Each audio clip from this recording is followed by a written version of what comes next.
எல்லாருக்கும் வணக்கமுங்க. நான் பஞ்சவி சித்தர் குழந்தை டாக்டர் நடராஜன் பேசுகிறேன். நாம் இன்றைக்கி பார்க்க போகிற தலைப்பு கண்ணெல்லாம் கண்ணல்ல, காண்பதெல்லாம் காட்சி அல்ல. இந்த தலைப்பு எல்லாத்துக்கும் கண் இருக்குது, ஆனால் அதெல்லாம் கண்ணல்ல. காண்பதெல்லாம் காட்சி இல்லை, நம்ம பார்க்குறதெல்லாம் காட்சி இல்லை, மாயையாக இருக்கலாம். அதாவது காதால் கேட்பதும் போய் கண்ணால் பார்ப்பதும் போய்க்கிறாங்க. தீர விசாரித்து தெளிவதே மெய் அப்படின்னு நம்ம முன்னோர்கள் சொல்லியிருக்காங்க. அதனால் திருவள்ளுவர் அதான் சொல்கிறார், கல்லாதான் எனக்கு இருக்கிற ரெண்டு கண்ணல்ல புண்ணுங்கிறார். படிக்காதனுடைய கண் கண்ணெல்லாம் 2 புண்ணு அப்படிங்கிறார். அதே மாதிரி நிறைய உங்களுக்கு கண்ணை பற்றி நிறைய பாட்டு. கண்ணா கருவிநீரா கண்ணா உன்னை காணாத கண்ணொரு கண்ணா அப்படின்னு கவிஞர் கண்ணதாசன் எழுதியிருக்காரு. நிறையா கண்ணை பற்றி அவர் நிறையா பாட்டு பாடியிருக்காரு. அதனால் அந்த கண்ணுங்கிறது ரொம்ப முக்கியமான உறுப்பு. உடலுக்கு சிரசே பிரதானம்.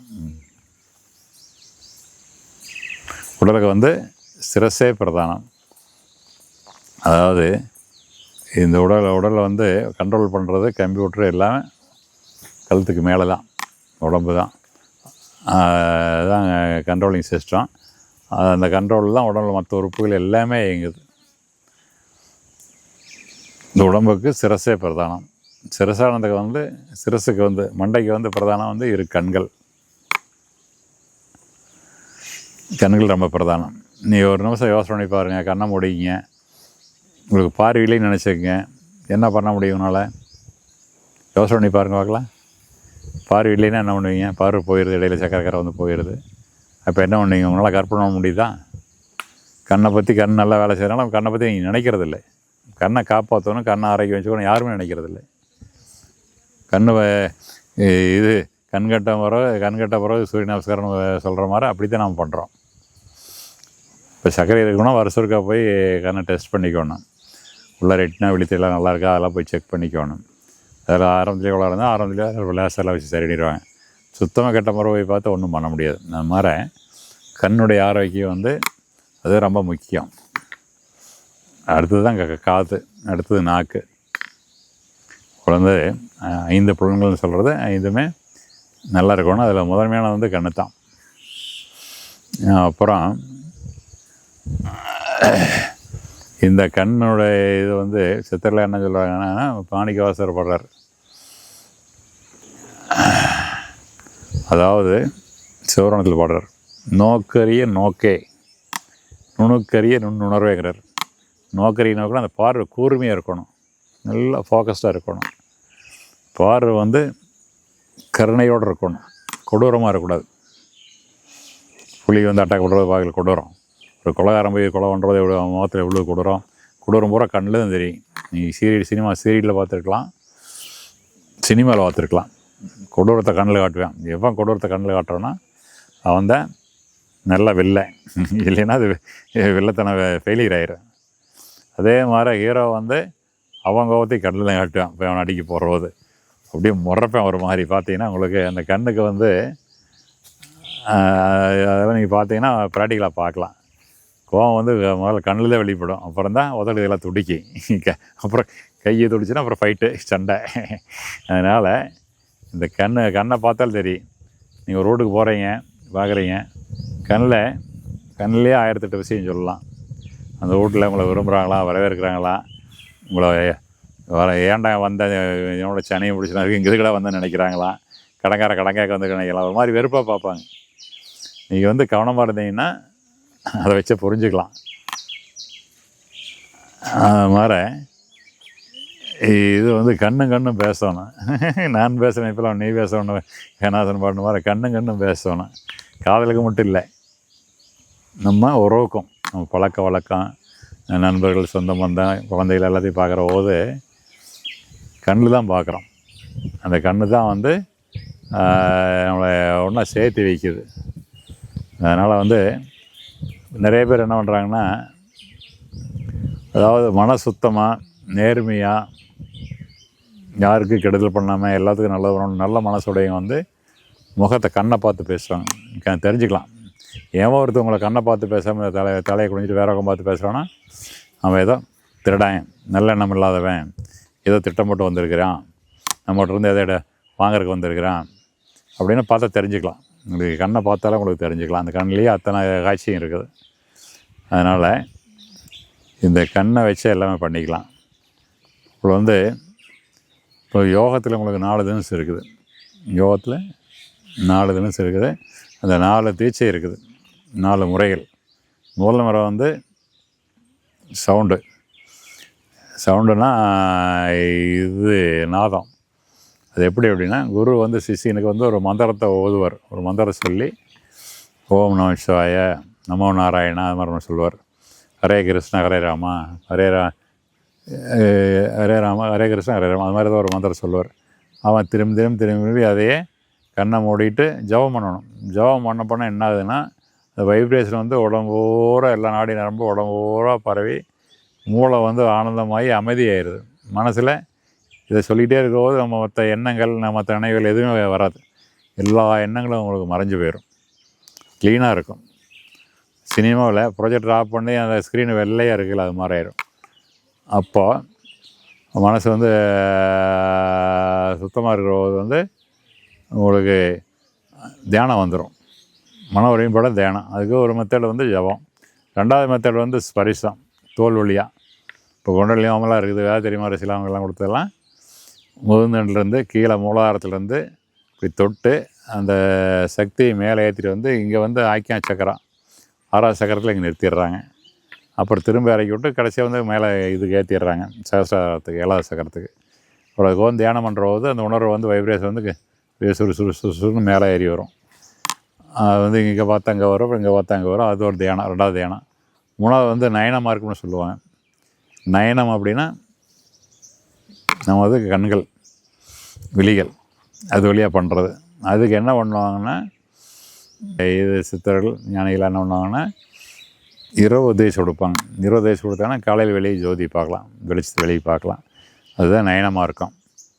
கையில் தொடாமல், வாயில் பேசாமல், கண்கள் வழியாக அவங்களுடைய எனர்ஜி கண் வழியாக நம்ம கண்கள் வழியாக உள்ளே செலுத்தி உள்ள 6 சக்கரம் ஓப்பன் பண்ணி விட்ருவாங்க. திரையெல்லாம் விளக்கிட்டாங்கன்னா எல்லாம் நல்லா வேலை செய்ய ஆரம்பிச்சிடும். அடுத்த நாள் வெளியே தெரியும். இது நயனமாக இருக்கும். இது காப்போசன்ற ஒரு சித்தர் இருந்தார். 900 வருஷத்தில் கைலமலையில் சிவபெருமான் பக்கத்துலேயே இருந்தார்.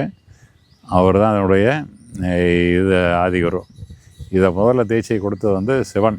சிவன் இது பார்வதிக்கு உபதேசம் பண்ணுறாரு. பார்வதி நந்திதேவருக்கு உபதேசம் பண்ணுறாங்க. நந்திதேவரை காப்ப சொல்கிற அங்கேயே காத்திருந்தாலும் அவருக்கு உபதேசம் பண்ணுறாங்க. அதனால் இது சிவராஜ யோகம்னு பேர். ராஜயோகத்திலே சிவராஜ யோகம், சிவராஜ யோகம்னு பேர். அது உங்களுக்கு வாசி யோகத்தில் வாசி மூச்சு அடக்கி மனசு அடக்கிறோம். இது மனசு அடக்கி மூச்சு அடக்கிறோம், வித்தியாசம். மற்றெல்லாம் மணிக்கணக்கில் செய்யணும். இது காலையில் ஒரு 2-3 நிமிஷம், சாயங்காலம் அதிகபட்சம் 5 நிமிஷம் அதுக்கு மேலே செய்ய முடியாது. பாடி பயங்கரமாக சூடாயிரும். மோசன் போகாது, ஆட்டம் முழக்க மாதிரி வரும், சிறுநீருக்கு அடுத்து வரும், கண்ணேறி அவ்வளோ சூடு. அதனால் ஒன்று காலையில் ஒரு 5 நிமிஷம், சாயங்காலம் 5 நிமிஷம் எல்லாத்துக்கும் சாத்தியம். ஒதுக்கியாக தியானம் பண்ணால் போதும். அது மாதிரி நல்லாயிருக்கும். அப்புறம் மற்றெல்லாம் குண்டலினி சுரும நாடி, இடநாடி வடநாடியை விட்டு சுரும நாடிக்கு போயிடுறாங்க. ஃபஸ்ட்டு சென்ட்ரல் வர ஒரு சேனல் மட்டும் திறந்து விட்றாங்க. இதில் என்ன பண்ணுறாங்கன்னா, என்னுடைய குருநாதர் எனக்கு உபதேசம் பண்ணது தான். என்ன பண்ணுறாங்கன்னா, இடநாடி வடநாடி உடம்புல வர்றது அதை நயனங்கள் மூலமாக முதல்ல இடது வலது 2ஐயும் திறந்து விட்றாங்க. திறந்து விட்டாங்கன்னா இடது உங்களுக்கு சக்தி, வலது சிவம். இப்போ நம்ம கிழக்க பார்த்துக்கு வந்தோம்னா உங்களுக்கு சிவம் உங்களுக்கு தெற்க இருக்கும், சக்தி வடக்கு இருக்கும்.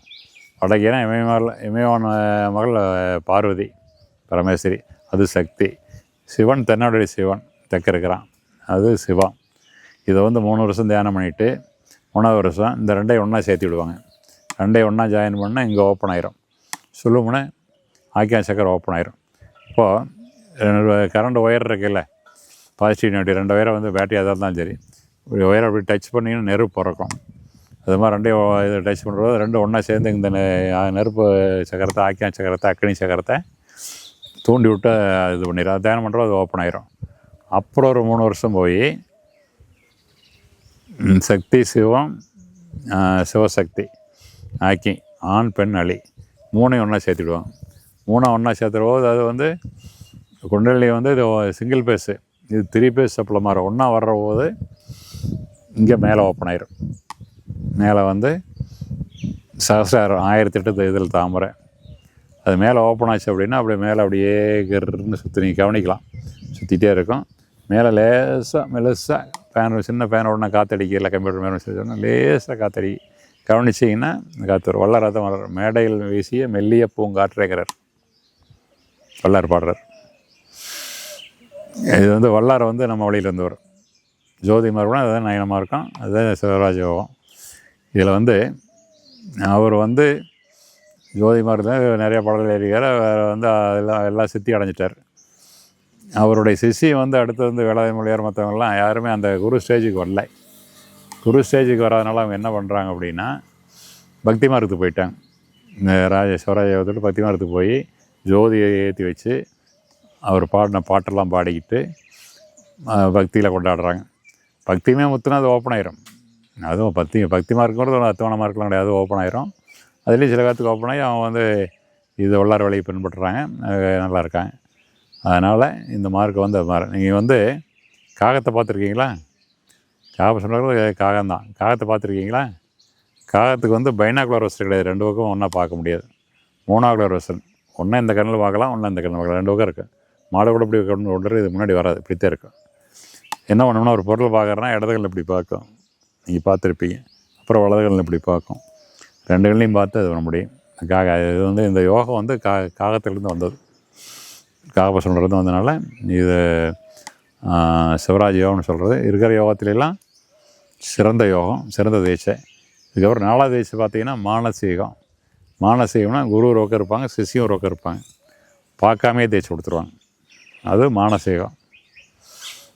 அது பிராணி ஹீலிங்லாம் டிஸ்டன்ட் ஹீலிங்னு சொல்லுவாங்க.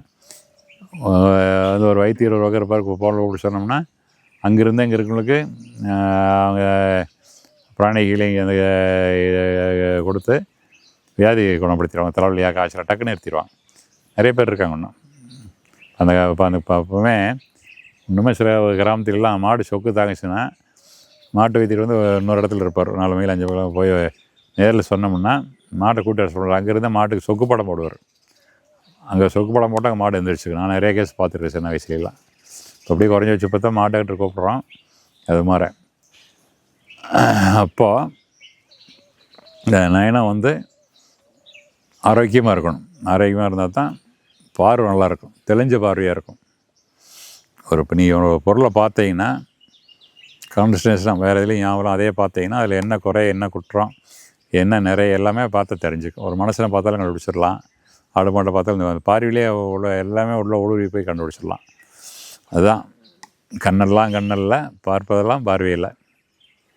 அதனால் இந்த வந்து கண்ணை ஆரோக்கியம் வச்சுக்கணும். கண்ணை ஆரோக்கியம் வச்சுக்கிற என்ன பண்ணணும், முதல்ல உணவு பழக்கம் வந்து நல்லா சாத்விக உணவு, இயற்கையான உணவு, சமைக்காத உணவு. அப்புறம் சமைச்சாலும் ஆச்சரியமான சைவ உணவுகள், கெடுக்காமல் மசாலா எண்ணெய் அது இதெல்லாம் மட்டும் கெடுக்காமல் அது மாதிரி உணவுகள். பழங்கள், தேங்காய், பாதாம் பிஸ்தா கொட்டைகள், தேங்காய் ஒரு கொட்டை தான், அது மாதிரிலாம் நிறைய சேர்த்திக்கலாம். கீரைகள், வேக வச்ச கீரைகள், காய்கறிகள் இதெல்லாம் நிறைய சாப்பிட்டோம்னா கண் ஆரோக்கியம். கண்ணுக்கு வந்து வைட்டமின் ஏ வேணும், டி வேணும். இப்போ அதெல்லாமே எல்லாம் உங்களுக்கு நல்லா கிடைக்கும். அப்புறம் வெயில் போய்ட்டுலாம், காற்றுல உள்ளவலாம், அது மாதிரிலாம் பண்ணலாம். அப்புறம்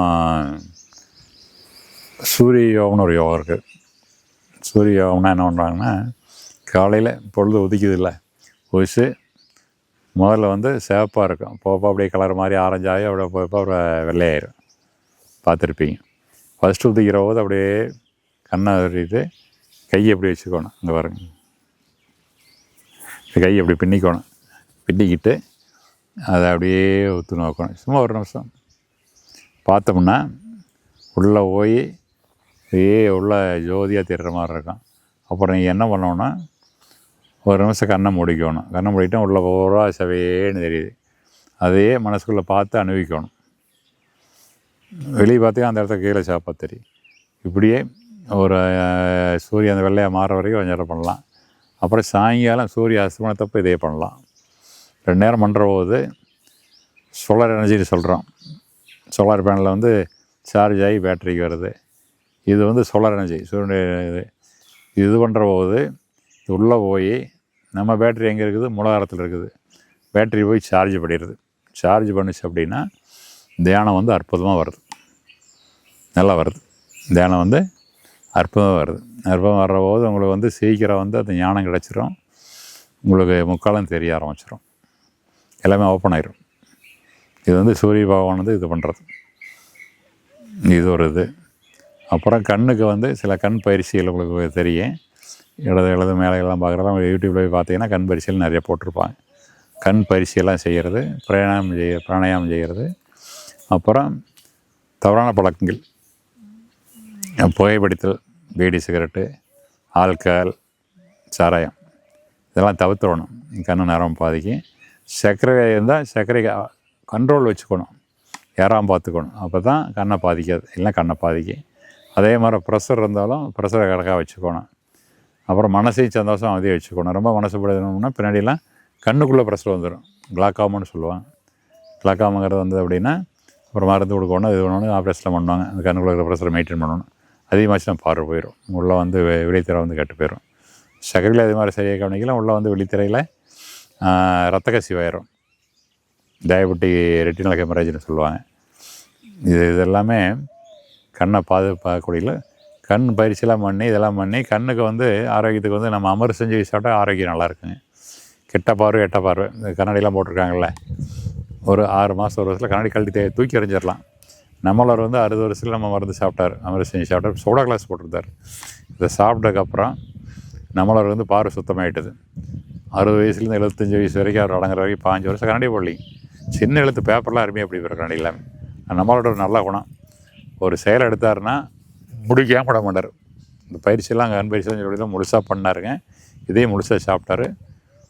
முழுசாக பார்வை நல்லா அருமையான பார்வை வந்து ரொம்ப ஆரோக்கியமாக கடைசி வரைக்கும் இருந்தார். அதனால் வந்து இதை வந்து தெரிஞ்சுக்கிறது மட்டும் இது இல்லைங்க, இதை வந்து கடைப்பிடிக்கணும். நம்ம வாழ்க்கையில் கடைப்பிடிச்சோம்னா உங்களுக்கு நல்லாயிருக்கும். அதனால் வந்து அப்புறம் அதே மாதிரி வந்து நீங்கள் எந்த நேரம் கண்ணை முடிச்சுட்டே இருந்தீங்கன்னா எனர்ஜி வேஸ்ட் ஆகுது. உடம்புல இருக்கிற எனர்ஜி அதிகமாக வேஸ்ட் ஆகிறது, சக்தி அதிகமாக வேஸ்ட் ஆகுது கண்கள் மூலம் தான். நீங்கள் போய் ஒரு சினிமாலாம் போய் பாட்டு 2 மணி நேரம் பாட்டு வந்தீங்கன்னா தேட்டரில் பார்த்தாலும் டிவியில் பார்த்தாலும் சீரியல் அதிகமாக பார்த்துருந்தாலும் அப்புறம் ஆட்டோமேட்டிக்காக உங்களுக்கு கண் கலப்பாயிருது, தூக்கம் வருது. சினிமா வந்து என்ன பண்ணுறாங்கன்னா ஸ்க்ரீனில் ஃபோக்கஸ் பண்ணுறானுங்க, கண்ணை பாதிக்காது. நம்ம பின்னாடி இருந்து பார்க்குறோம். டிவி, செல்ஃபோன்லாம் அந்த ரேடியேஷன் அது உள்ள பிரதிபலித்து கண்ணுக்கு நேராக வருது. இப்போ ரேடியேஷன் பாதிக்கும், அப்போ கண்ணை கண்டிப்பாக பாதிக்கும். கண்ணுக்கு பார்வை குறைவடாயிரும், கண்ணாடி போட வேண்டியது, உள்ள பார்வை மங்கி போயிடும். இது மாதிரி பிரச்சனை வருது. அதிகமாக பார்க்குறபோது இப்போ கம்ப்யூட்டரில் வேலை செய்கிறவங்களாம் நிறைய பேர் மட்டும் வர்றாங்க. என்ன ஆகுதுன்னா பார்த்துட்டே இருக்கோம், அந்த ஹீட்னால் ரேடியேஷனால் கண்ணில் வந்து கண்ணீர் சுரக்கிறது இல்லை, ட்ரை ஐங்கிறாங்க. அதுக்கு வந்து மாய்ஸ்சரைசிங் இது இன்ஜினுக்கெலாம் கிரீஸ் போடுற மாதிரி, பேரிங் போடுற மாதிரி, ஆயில் போடுற மாதிரி எல்லாம் அதுக்கு வந்து மாய்ஸ்சரைசிங் ஏஜென்ட் அப்படின்ட்டு ஐ ட்ராப்ஸ் இருக்குது, செல்லோஸ். அது உள்ளே போட்டோம்னா கொஞ்சம் வளவெல்லாம் அது ஈரம் காயாமல் இருக்கும் கண்ணுக்குள்ளே. அதுக்கு வந்து நம்ம அமர் செஞ்சு சாப்பிட்டாலே அது போயிடும். அதுக்கு மேலே வேணும் அப்படின்னா NPS ஐ ட்ராப்ஸ்னு ஒரு மூலிகை சொட்டு மருந்து இருக்குது, அது நம்ம கொடுக்குறோம். அதை வந்து காலையில் சாயங்காலம் 1 சொட்டு 2 சொட்டு போட்டால் கண்ணில் இருக்கக்கூடிய அனைத்து வியாதிகள் 96 வகையான விதையிலையும் அது குணப்படுத்துது. கேட்டட் ஆரம்பத்தில் சரி பண்ணிடுது, கிட்ட பார்வை எட்ட பார்வை சரி பண்ணுது. இது எல்லாத்தையும் கொடுத்து உணவு, கண் பயிற்சிகள் எல்லாமே முறையாக செய்கிற போது கண் வந்து எப்போவுமே ஆரோக்கியமாக இருக்கும். அப்புறம் தியானங்கள்லாம் பண்ணிங்கன்னா கண்ணுடைய பார்வையே, கண்ணை மூடி இருந்தாலும் 1000 மைலுக்கு அந்த பக்கம் இருந்தாலும் உங்களுக்கு காட்சியெல்லாம் தெரியும். நடந்தது, நடக்க போகிறது எல்லாமே தெரிய ஆரம்பிச்சிடும். அது வந்து மனசு அடக்கி தியானம் பண்ணணும். அதனால் நம்ம சொன்ன முறையெல்லாம் நீங்கள் பயன்படுத்திங்கன்னா உங்கள் கண்கள் வந்து கவர்ச்சியாக இருக்கும், பிரகாசமாக இருக்கும், அடுத்தவங்க பார்க்குறவங்களுக்கு இனிமையாக இருக்கும், மற்றவங்களுக்கு ஒரு நம்பிக்கை கொடுக்கும். உங்கள் முகத்தை பார்த்தாலே அவனுக்கு கவலையெல்லாம் போயிடும். நிறைய சித்தரெல்லாம் நான் போய் பார்த்தோம்னா நிறையா கவலையோடு போவோம். போய்ட்டு திரும்பி வர சிரிச்சுட்டு வருவோம். ரமண மாதிரி சிரிச்சுட்டு வரவங்களாம் அவர் ஒன்றும் பேச மாட்டார், அப்படியே லேசாக அப்படியே பார்த்துக்கிட்டே இருப்பார். பாட்டே இருந்தாருன்னா வந்து அந்த பார்வையிலே இல்லாதாயிரும். ரமண மகரிஷி வந்து நம்ம யோகத்தில் இருந்தார். அவர் வந்து வந்து சக்தி சிவம் சிவசக்தி மூணே அவர் இது ஒன்லி. அவர் வந்து சக்தியை மட்டும்தான் தேர்வு பண்ணியிருக்கார். அவரை பார்வை பார்த்தீங்கன்னா இடது கண்ணிலே பார்த்துக்கிட்டு இருப்பார். வயிற்றில் இப்படி பார்க்க மாட்டார், இப்படியே பார்த்துட்டு இருப்பார். ஃபோட்டோ வேணால் நீங்கள் பாருங்கள், போய் எடுத்து பாருங்கள். இடது பார்க்கும்போது அவர் சித்தி. 3 இதில் 1 சித்தியானால போதும். அவே அதுதான் சொல்கிறான். 3 இதுலேயும் ஒரு இது சித்தியான போகணும்னு சொல்கிறான். அவர் வேணத்தில் பார்த்தீங்கன்னா மொர்றப்பாக ரைட் சைடில் வழக்கம் வரைச்சி பார்த்துட்டு இருப்பார், பார்த்துருப்பீங்க. ஃபோர்ஸாக இருக்கும், முகத்தை பார்த்து ஒரு பயமாக இருக்கும். அது வந்து சிவத்திலேருந்து இது பண்ணுறது. சிவங்கிறது வந்து நெருப்பு, சந்திரன் சக்தி குளிர்ச்சி. சந்திரன் எவ்வளோ குளிர்ச்சியாக இருக்குது, சூரியன் எவ்வளோ வெப்பமாக இருக்குது, ரெண்டும் தேவை. இது வந்து எதுக்கு அப்படின்னா வியாதி குணப்படுத்துறதுக்கு, எதிரி மிரட்டுறதுக்கு, நம்ம சொல்கிற கமாண்டை வந்து அடுத்து கேட்குறதுக்கு இவ்வளோதான் பயன்படுத்துறது. கவனத்தை பார்த்தா அப்படித்தான் இருப்பார். அது வந்து அவர் எப்போவுமே சிவத்திலிருந்து வந்து பழகிட்டார். நிறைய யோகிகள் அப்படி தான் இருக்காங்க. சில பேர் என்ன பண்ணுவாங்க, ராமர் சொன்னார ஆக்கியில் உள்ளே போயிடுவாங்க. உள்ளே போயிட்டாங்கன்னா வெளியே ப்ரொஜெக்ஷனே இருக்குது.